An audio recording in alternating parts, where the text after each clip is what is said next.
You have to stop and ask yourself what it actually means that the United States, with every military advantage imaginable, still treats the nuclear option against Iran as something that cannot be seriously considered. The problem is not that people haven't thought about it. The problem is that the more you examine why it stays off the table, the less it looks like a simple question about one country and one weapon. On the surface, Iran presents a clear set of challenges. Its nuclear program continues to advance despite years of pressure. It supports armed groups that strike at American allies and interests across the region. The administration has already demonstrated a willingness to act unilaterally and aggressively when it believes core interests are at stake. So the question keeps returning: why not just remove the threat in the most permanent way available? The answers that usually get offered are real, but incomplete. There's the long taboo against nuclear use since 1945, and the near certainty that breaking it would end whatever moral authority the United States still claims on the world stage.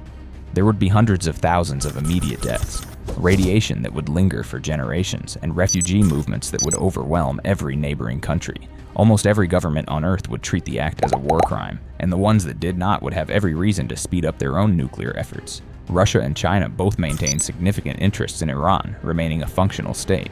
A strike would force them to decide whether they could afford to let the precedent stand. And then there is the narrow waterway that carries a huge fraction of the world's oil. Any nuclear event in that corridor would create economic shockwaves that would reach every gas pump and every factory that depends on stable energy prices, including inside the United States itself. Even at home, the political consequences would be unlike anything recent generations have seen.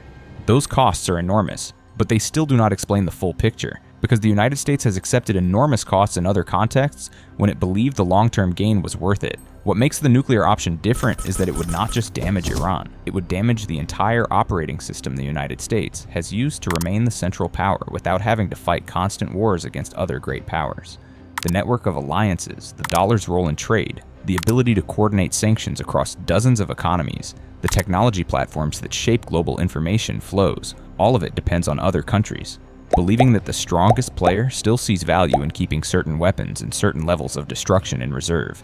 The moment that belief breaks, the value of every other tool drops. Sanctions lose their force if countries no longer trust the system that enforces them. Alliances become harder to maintain if partners start wondering whether the rules only apply until they become inconvenient for the strongest member. This is the layer that usually stays unspoken. The nuclear taboo has functioned as a mutual agreement among the most powerful states that they will compete inside a managed framework rather than risk proving that raw destructive capacity is the only thing that ultimately matters. The United States benefits from that framework more than almost anyone else.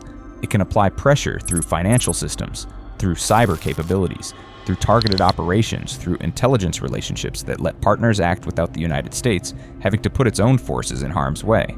These tools are never clean, but they keep the competition inside a structure the United States still shapes. A nuclear strike would step outside that structure entirely. It would announce that when the dominant power decides the framework no longer serves it, the framework no longer exists. And once that announcement is made, every other actor, including those that have built their security on the stability of those rules, has to operate on a different set of assumptions, including a country that shares the longest undefended border in the world with the United States, holds resources the American economy still treats as strategically significant, and controls territory whose importance is growing as older ideas about northern geography give way to new realities. For that country, watching how the United States weighs extreme options against a distant adversary is not an abstract exercise. It is a reminder that security built on someone else's ongoing self-restraint is security that can be renegotiated whenever the stronger party decides the old terms no longer serve its interests. The same logic that makes a nuclear strike on Iran self-defeating also explains why certain forms of coercion remain available while others do not. The system protects the strong most of all, but only for as long as the strong continue to see the system as worth protecting. And this is where the picture becomes harder to unsee. The reasons America will not reach for nuclear weapons against Iran are not primarily moral or even humanitarian in the way they are usually presented. They are structural. They reflect a calculation about which forms of power preserve the United States' ability to set the terms for everyone else. When that calculation begins to change, when the cost of maintaining the appearance of limits starts to feel higher than the benefit, the protections that have allowed other nations to operate without building their own independent sources of leverage start to erode.